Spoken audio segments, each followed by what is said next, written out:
Quería partir la palabra indicándoles que en la semana nos invitaron unos hermanos a su casa a ver un tema puntual de la iglesia, pero que también había una muy rica once. Así como también me recibe Antonieta todos los días lunes cuando llego al trabajo con una rica oncecita para compartir la palabra. Entonces, pensaba en eso y decía, qué agradable es llegar a la casa de un hermano y ser bien recibido. En cierta forma, más que una once, es agasajar la visita del otro, es darle un valor, una puesta en valor el poder juntarnos. Y me acordaba de ese texto que aparece ahí en el Salmo 133, en su primer versículo, cuando dice, mirad cuán bueno y cuán delicioso, y me gusta esa palabra, cuán delicioso, que se traduce como agradable, es habitar los hermanos juntos en armonía. Y normalmente nosotros entendemos que la koinonía, que es una relación profunda entre los hermanos, ¿verdad?, es justamente el resumen del estar entrelazados, como Pablo lo indica, los unos a los otros, ¿verdad? Casi como que puede ser indestructible e inseparable, porque lo arroja a ese concepto de los ligamentos. Y la verdad es que para separar un ligamento lo único que se puede hacer es cortarlo, ¿verdad? No hay otra manera. No hay otra manera de disolver ni de separar un ligamento si no es a través de un corte radical. Por tanto, cuando veía esto de cuán agradable es estar los hermanos juntos en esta koinonía, esta relación profunda entre cada uno de nosotros, me recordaba también aquel hecho puntual que aparece ahí en Mateo 26, un texto conocido, y que tiene que ver una profunda relación con lo que hoy día les quiero compartir, que es acerca de la verdad o el principio número 16.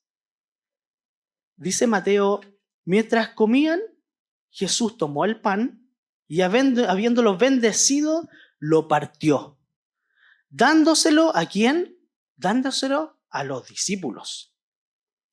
Y dijo, tomad, comed, esto es mi cuerpo.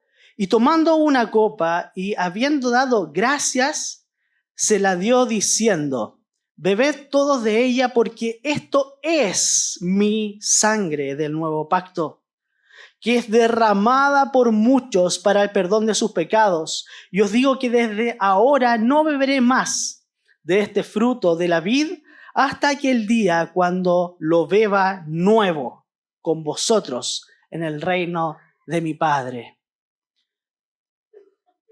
Yo me remontaba a esa rica once con esos maravillosos hermanos y esos exquisitos completos. Y me enfocaba en la cena. Y esa instancia profunda en que los discípulos estaban compartiendo el pan con Jesús. Esto no era algo de bajo calibre. Era una instancia previa a la muerte de Jesús. Sin embargo, estaban todos sus discípulos sentados en torno a él, compartiendo, entrelazándose, profundizando la relación, habitando. ¿Ustedes saben lo que significa habitar? Habitar significa permanecer, echar raíces, significa vivir juntos. Y los discípulos literalmente vivían juntos con Jesús. Tenían una instancia de relacionamiento profundo. Eran ligamentos. Estaban unidos profundamente a su maestro. Lo que creían en él era lo que los unía a él. Entonces, el compartir el pan y el vino, que es nuestro tema de hoy, es una experiencia espiritual profunda. Ese pan y ese vino que son, ¿verdad?, la sangre y el cuerpo de Cristo, no tienen otra forma más clara que revelarnos la presencia de Cristo. Por la fe se renueva en nosotros la presencia real. Y quiero volver a repetir, la presencia real de Cristo en nuestras vidas. Es un estado en que nos vinculamos de manera profunda con el Señor. Hay algunas denominaciones, ¿verdad?, que solamente entregan al pan y al vino, y en este compartir que lo envuelve, un acto recordatorio. Pero la verdad es que para nosotros es mucho más que un acto recordatorio. Es más bien un acto de vinculación con la realidad de Cristo enfocado en nuestra fe. Es una relación profunda. Es una manera de ver la cena en cuanto al cuerpo y la sangre de Cristo solemne. Solemne es interesante lo que dice, porque el primer significado de solemne tiene que ver con hacerlo público. Al hacer algo público significa que lo compartimos, ¿verdad? Lo podemos ver, lo podemos conversar. Hay una estrechez en cuanto a acuerdos, es decir, es algo de común unión. Ser solemne también significa algo firme. Un significado solemne es algo válido. Algo que no es válido es algo que no existe, que no necesariamente es así, pero la solemnidad entrega validez a lo que estamos refiriéndonos. Ser solemne es ser formal, es acompañarlo de todo lo necesario para que se desarrolle. Por lo tanto, para nosotros la cena del Señor, que es el cuerpo y la sangre de Cristo, es un acto espiritual solemne. En el catolicismo existe este tema de la transubstanciación del cuerpo y que tiene que ver con la Eucaristía, ¿verdad? Y que en cierta forma el vino y el pan se transforman en el cuerpo y la sangre. Ahora, es una oración que la desarrolla el sacerdote normalmente y solamente él, ¿verdad? Y los fieles, en cierta forma, solamente lo comparten. Para nosotros no es una transformación. No es que el pan y el vino, por medio de un acto, ¿verdad?, de oración o una entrega, esto se transforme en la presencia a través del cuerpo y la sangre de Cristo, sino que para nosotros es algo real. Es algo que es integral a nuestra fe. Nosotros no creemos que exista esta transubstanciación, sino que al partir el pan y el vino estamos comiendo, efectivamente, estamos comiendo del cuerpo y bebiendo de la sangre de Cristo. Es algo profundo. Es un hecho milagroso que al tomar el pan y el vino en la Santa Cena, ¿verdad?, estamos justamente frente al cuerpo y frente a la sangre de Cristo. Colócate en esa situación de cuando nosotros pasamos acá al frente, ¿verdad? Sacamos una copita, sacamos un pan, ¿verdad? Y lo tenemos en la mano. Bueno, ahí aplica entonces lo que creemos, que es para nosotros. ¿Es una copa y es un pedazo de pan? ¿O es la sangre y el cuerpo de Cristo? ¿Es un acto solemne o es un acto recordatorio? Porque recordemos que normalmente, el otro día leíamos, porque teníamos una duda con La Paz, y decía, ¿Chile es católico? ¿Es evangélico? ¿Qué es Chile? ¿Cuál es su religión mayoritaria? Y empezamos a buscar, decíamos lo evangélico, hoy día somos varios, pero era católica, esa era la prioridad, ¿ya? Ese es el grueso de la fe chilena. Entonces hay mucha tradición que viene también atrás de esto, que a veces incluso pueden entorpecer lo que significa el convencimiento de este tipo de cosas, como el cuerpo y la sangre de Cristo, a través de la fe. ¿Qué dice la palabra? Hay un texto acerca de esto que normalmente se dirige a otro tipo de instancia, como lo es cuando se habla acerca del no unirnos a otro yugo desigual, ¿verdad? Pero dice acá, por ejemplo, me fui en bola, pero dice 1 Corintios 10:16, dice, la copa de bendición que bendecimos no es la participación de la sangre de Cristo. El pan que partimos no es la participación del cuerpo de Cristo. Puesto que el pan es uno, nosotros, que somos muchos, somos un cuerpo, pues todos participamos de aquel mismo pan. Pablo deja bien claro en este texto que al participar del vino y del pan, estamos teniendo comunión con la sangre y el cuerpo de Cristo. Esta comunión se define justamente en lo que hablábamos en un principio acerca de la koinonía, que significa una relación profunda, un compañerismo, es decir, de estar juntitos, ¿verdad?, en lo que nos une, en lo que hacemos, o una participación en lo común. Los primeros cristianos, por ejemplo, para ellos lo más importante de la koinonía es que porque hemos creído, permanecemos unidos. Esto se desarrolla entonces por la presencia profunda en cada uno de nosotros del Espíritu Santo en nuestras vidas.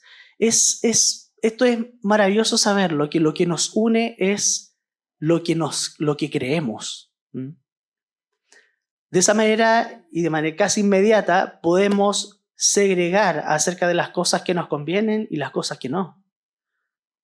Porque en lo que creemos, finalmente, logramos mantener y permanecer en esta unión del cuerpo. El Padre y el Hijo tienen comunión. Es una comunión perfecta. Es una unión perfecta. Los dos son uno solo, un solo Dios, y así también lo es con el Espíritu Santo. Nosotros podemos tener comunión con el Hijo y además con el Padre, gracias a que tenemos en nuestras vidas el Espíritu Santo morando, es decir, habitando dentro de nosotros. Ahí en Juan 17:21 dice la palabra, para que todos sean uno, como tú, oh Padre, estás en mí y yo en ti, que también ellos estén en nosotros. Hay una comunión que viene desde lo más profundo de Dios. Está reflejado en el Hijo y en el Padre, en una comunión indisoluble y que ha permanecido por la eternidad. No es algo que el tiempo lo haya modificado o lo haya cambiado, sino que ha permanecido eternamente, unido en cada uno de los sentidos, en cada una de las etapas, ¿verdad? En cada una de las dimensiones de Dios y el Hijo ha estado siempre esa unión, esa koinonía entre ellos. Ahora, el Espíritu Santo, que es una parte de Dios, mora dentro de ti. Está ahí en tu ser, interiormente, moldeando, ¿verdad? Habitando, recorriendo, escudriñando nuestras vidas, con el fin de poder lograr un vínculo perfecto con el Padre y con el Hijo. Es una koinonía perfecta que también el Padre está en su corazón, que nosotros como pueblo, como iglesia, también podamos tener. El Señor entonces nos llama a tener una comunión con el Espíritu Santo.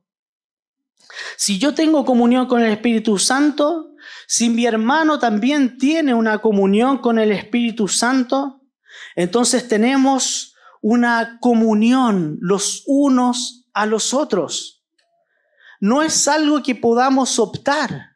No es una condición optativa, sino que viene desde el profundo corazón de Dios para su iglesia. No es algo metafórico, no es algo interpretativo. Es algo con una fortaleza espiritual que podemos tal vez no entender con nuestra mente, con nuestro mundo racional, con nuestra etapa física, ¿verdad? Sino que lo entendemos y lo hacemos propio por medio de la fe, que esa es un área espiritual de nuestra vida. Justamente, entonces, es la fe la que nos une, ¿verdad?, a esta coinonía con el Padre y con el Hijo.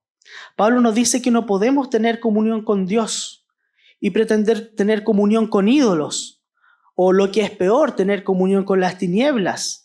Segunda de Corintios 6, 14 dice: no estéis unidos en yugo desigual con los incrédulos, pues que tienen la justicia y la iniquidad.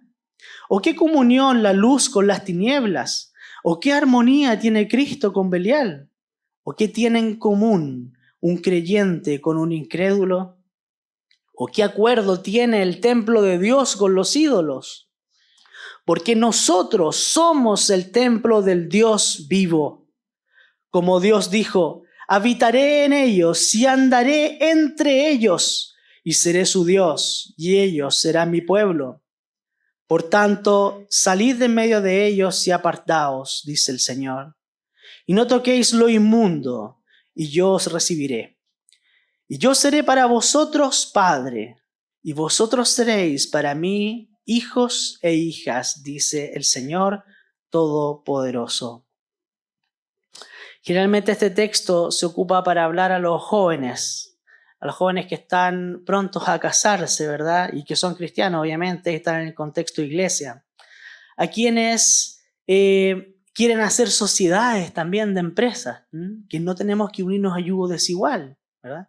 Hay distintas variables en eso. Si el matrimonio se une a una mujer, a un hombre, que no son bautizados, que no son hijos, los conflictos que vienen, ¿verdad?, incluso estando en el Señor, lo más probable es que terminen de una manera distinta. Y ese pacto, ese vínculo, puede ser completamente disuelto. También en las empresas, cuando alguien está vinculado, ¿verdad?, ligado a alguien que no conoce al Señor, puede que esa persona quiera evadir impuestos, puede que esa persona quiera evadir la ley. ¿Y dónde va a estar nuestra postura? Inevitablemente va a ser una sociedad disuelta. No va a tener futuro, porque no tiene comunión las cosas del Señor con las cosas del mundo. No existe comunión entre la justicia y la iniquidad. Tampoco existe una comunión real entre la luz y las tinieblas. Después, Pablo nos recuerda que somos templo del Dios vivo.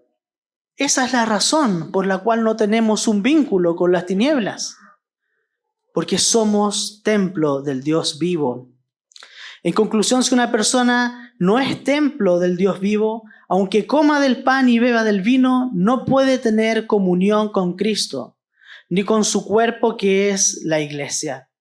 Entonces podemos indicar que el acto de compartir el pan y el vino es un acto solemne.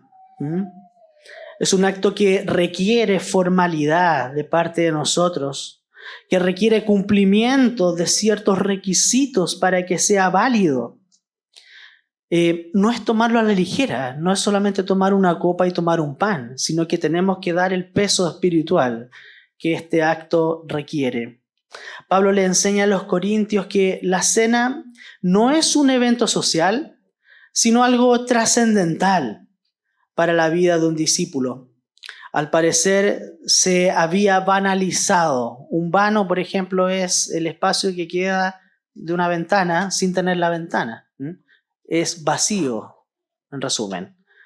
Parecía que el pueblo ahí de los corintios había banalizado entonces el compartir la cena dentro del cuerpo de Cristo. Dice 1 Corintios 11, y es el texto que nos va a articular de aquí en adelante lo que vayamos conversando. Dice ahí en el versículo 17: pero al daros estas instrucciones no os alabo, porque no os congregáis para lo bueno, sino para lo malo, les dice Pablo.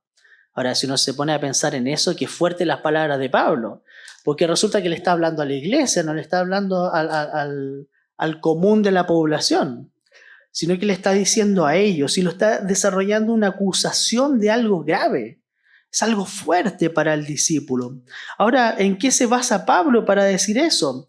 Ahí en el mismo Corintios 11, pero en el versículo 18 dice, pues en primer lugar, oigo que cuando se reúnen como iglesia hay divisiones entre vosotros. Y en parte lo creo, porque es necesario que entre vosotros hayan bandos, a fin de que se manifiesten entre vosotros los que son aprobados. Acá Pablo entonces logra desmitificar el que por el solo hecho de asistir, ¿verdad?, no nos hace cristianos. Para Pablo era evidente que dentro de la iglesia había falsos cristianos. No nos olvidemos de la palabra de Jesús, la parábola de Jesús acerca del trigo, ¿verdad?, acerca de la cizaña.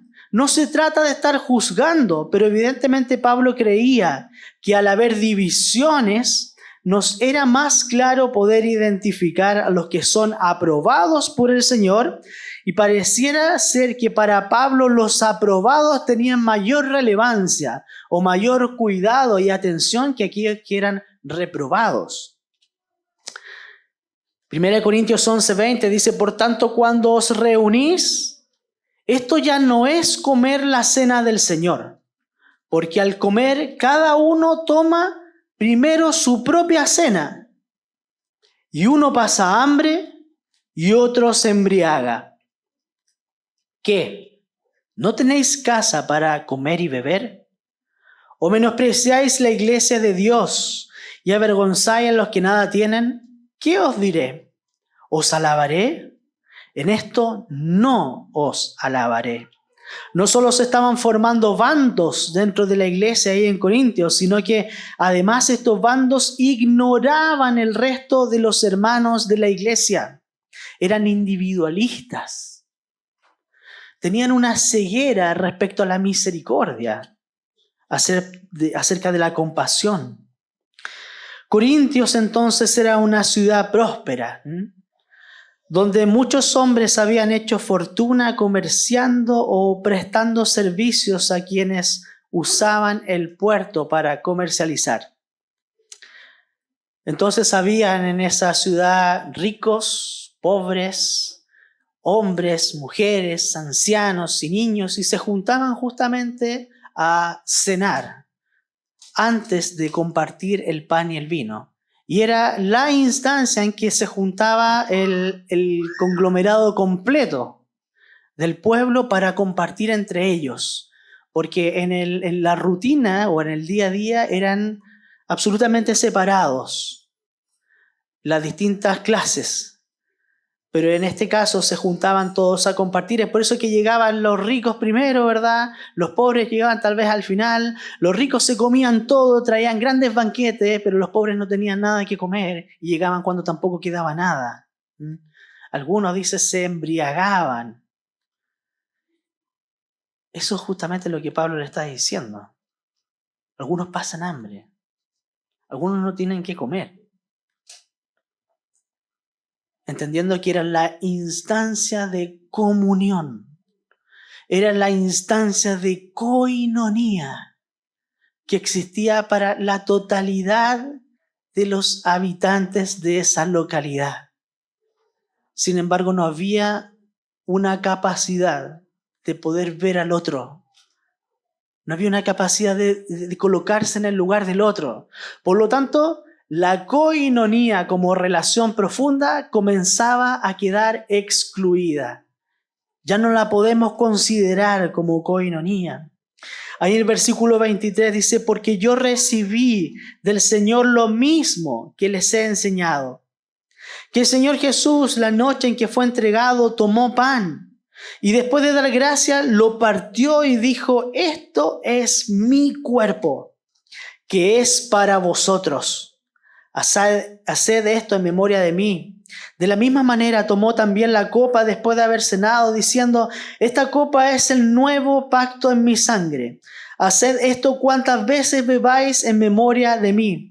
Porque todas las veces que comáis este pan y bebáis esta copa, la muerte del Señor proclamáis hasta que Él venga. Pablo nos recuerda que está escrito, ¿verdad?, en los evangelios, cuando Jesús dijo, esto es mi cuerpo que es para vosotros. Es una instancia de compartir. Es para vosotros. Nace también de ahí del Hijo y del Padre acerca del compartimiento del cuerpo y de la sangre de Cristo para nosotros. ¿Por qué Jesús nos da de su cuerpo? ¿Por qué nos da de su sangre?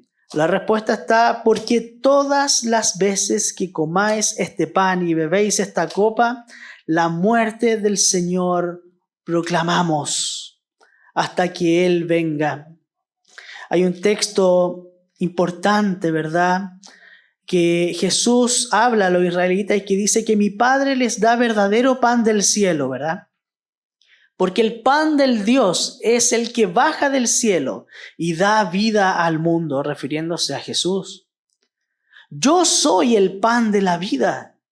El que viene a mí no tendrá hambre, y el que cree en mí nunca tendrá sed. Y esto a los judíos les escandalizaba cuando él decía, yo soy el pan de vida. Cuando comemos el pan, cuando bebemos el vino, estamos proclamando en nuestra vida el triunfo de Cristo. Estamos proclamando en nuestras vidas, en esa coinonía profunda de la iglesia, el perdón de pecados.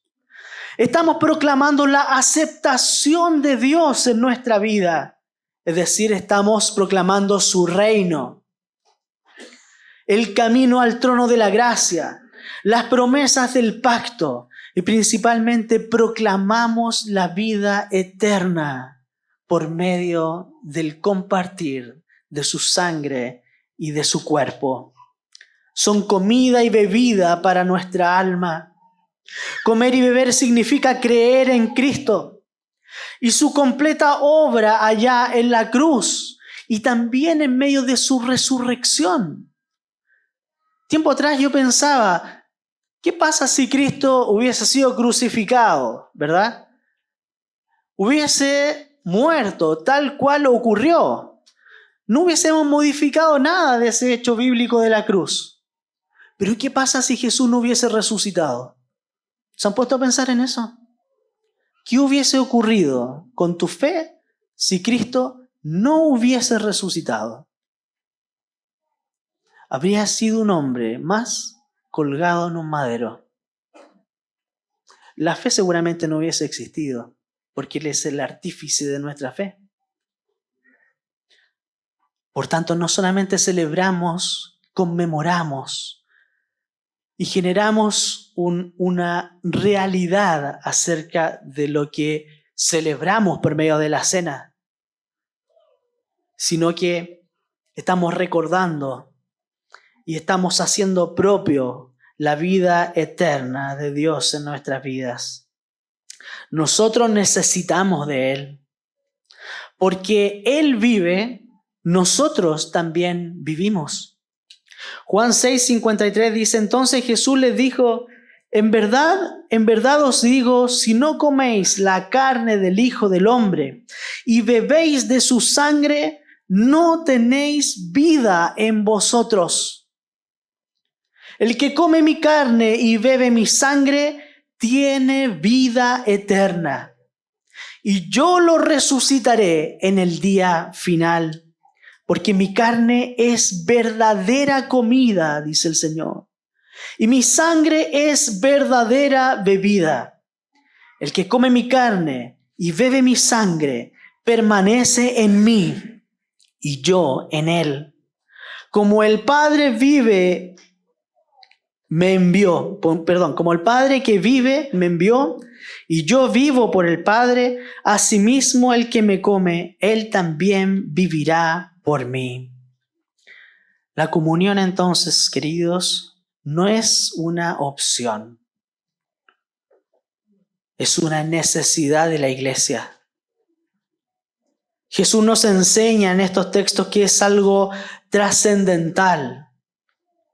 Sin comer de su carne y sin beber de su sangre, dice el versículo 53 que no tenemos vida. No existe la vida eterna ahí dando vueltas y aceptándola, absorbiéndola entre nosotros. No tenemos un vínculo con la presencia de Cristo. Debemos participar de la comunión. Es un hecho concreto por el cual podemos vivir a Cristo y podemos disfrutar del cuerpo de Él. Versículo 27 de Corintios 11 dice, de manera que el que coma el pan o beba la copa del Señor indignamente, será culpable del cuerpo de la sangre del Señor. Por tanto, examínese cada uno a sí mismo. Y entonces coma del pan y beba la copa, porque el que come y bebe sin discernir correctamente del cuerpo del Señor, come y bebe juicio para sí. Es interesante saber que el versículo 28 habla de examinarse cada uno a sí mismo. No es que tenemos que mirar en el otro. Lo que insta la palabra es que nosotros debemos generar una instancia de revisar nuestra vida. Y no tiene que ver necesariamente con el pecado, sino que tiene que ver con mi postura frente a lo que estoy celebrando por medio de la cena. ¿En qué estoy creyendo? ¿Qué significa para mí? ¿En qué juego está mi fe en esto? ¿Cómo me he estado comportando dentro del cuerpo? ¿He sido piedra de tropiezo para el otro? Soy aprobado, como decía el texto que indicaba Pablo. Soy aprobado para el Señor. Estaré dentro de los parámetros que Él busca. Dentro de la solemnidad que el Señor le da a la Santa Cena, Pablo advierte que no es algo para tomar ligeramente o de manera subestimada. Debemos examinarnos, revisarnos, profundizar en nuestro corazón para llegar en paz al día en que compartamos la cena con el resto de los hijos de Él. Debemos ser cuidadosos. No debemos arrastrar cosas ocultas. No debemos arrastrar situaciones que no estén restauradas delante del Señor. No necesariamente con los hermanos, sino que con Él. Debemos discernir la santidad del cuerpo antes de participar de la cena del Señor. Recordemos que estamos entrelazados. Cuando algo falla en el cuerpo, puede ser algo pequeñito, pero eso gatilla y desencadena una serie de hechos que pueden ser catastróficos. Recuerdo, mi papá tiempo atrás tuvo con un tema en el oído medio y andaba horriblemente mareado. Se tenía que andar sosteniendo de las paredes. Estaba con náusea. Obviamente había deshidratación. Se sentía cansado. Sus músculos no le daban para sostenerse en pie, por lo tanto lo botó literalmente a la cama. Y finalmente le dijeron que eran como unas pelotitas que están en el oído, que cuando se desencajan de su posición en la cual deben estar, desencadena todo esto que les estoy comentando. El cuerpo de Cristo, la iglesia de Cristo, es un escenario similar. Por eso es que es solemne, porque no se puede tomar a la ligera.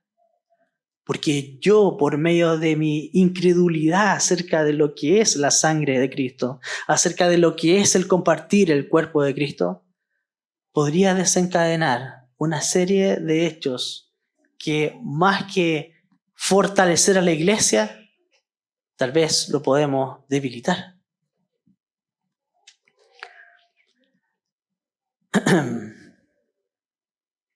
No debemos despreciar entonces la santidad de Dios en este hecho. No debemos olvidar que Cristo murió por esa santidad. Murió por lavarnos del pecado, por entregarnos la opción de vincularnos con el Padre. por presentarnos delante del Padre santos y sin mancha. Ese es el motivo por el cual se derramó sangre. No es necesariamente que estemos acá con una copa en la mano, recordando aquel hecho puntual, sino que es la sangre que nos limpió y nos lavó de nuestros pecados y generó la instancia para recuperar ese vínculo perfecto con el Padre.